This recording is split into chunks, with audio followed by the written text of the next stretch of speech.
Security Council deadlocks again on Syria chemical attacks.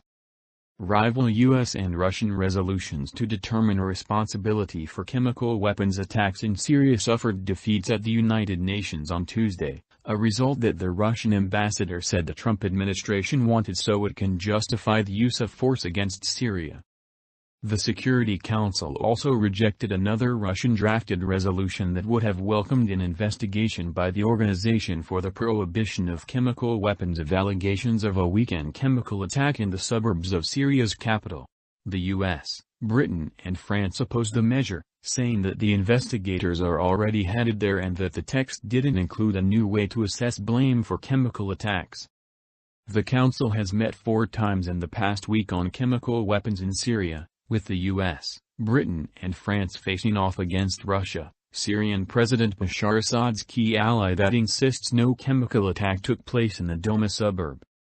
As tensions escalate over possible U.S.-led military reprisals for the suspected attack, the UN's most powerful body remained paralyzed, unable to overcome its deep divisions that have shown during the 7 years of conflict in Syria.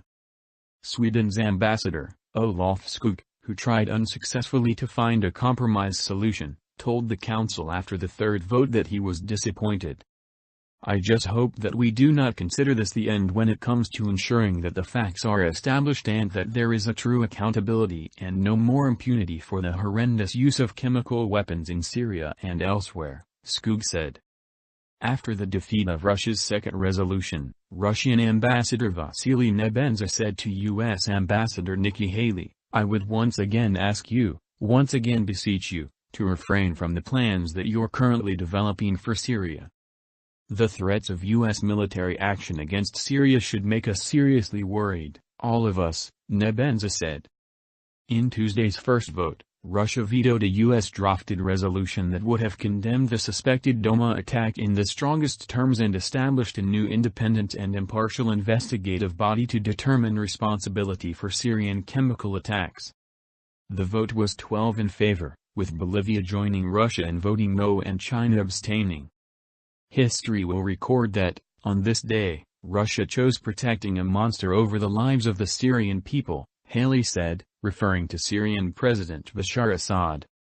She said the United States went the extra mile to get Russian support for the resolution to ensure that a new investigative body would be impartial, independent and professional, provisions she said were not in the rival Russian resolution. Haley said the Russian draft would have allowed Russia to choose the investigators and assess the outcome of the investigation. Does any of that sound independent or impartial? Nebenza accused the United States of trying to mislead the international community and said it is taking one more step toward confrontation. He said the U.S. and its allies didn't need a resolution to determine responsibility because it was already blaming Syria and Russia. "You do not want to hear the fact that no traces of a chemical attack were found in Douma," Nebenza said. "You simply have been looking for a pretext and want the resolution to fail to justify the use of force against Syria." A joint UNOPCW investigative team accused Syria of using chlorine gas in at least 2 attacks in 2014 and 2015 and a nerve agent sarin in an aerial attack on Khan Sheikhoun in April 2017 that killed about 100 people and affected about 200 others. The latter attack led to a U.S. airstrike on a Syrian airfield. The team also accused the Islamic State extremist group of using mustard gas twice in 2015 and 2016.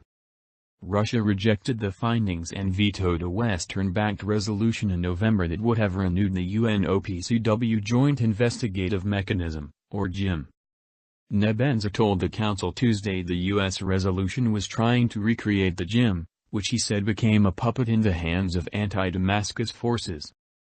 The rival Russian resolutions, on a new accountability body and the OPCW fact-finding mission, both failed to get the required 9 yes votes needed for adoption. The U.S., Britain and France voted against both measures but didn't have to use their vetoes. Nebenza and Syrian Ambassador Bashar Ja'afari said that despite the Council's failure to welcome the OPCW fact-finding mission, its investigators are heading to Syria with support from both Russia and Syria. Nebenza said two groups of OPCW experts could be on the ground as early as this week.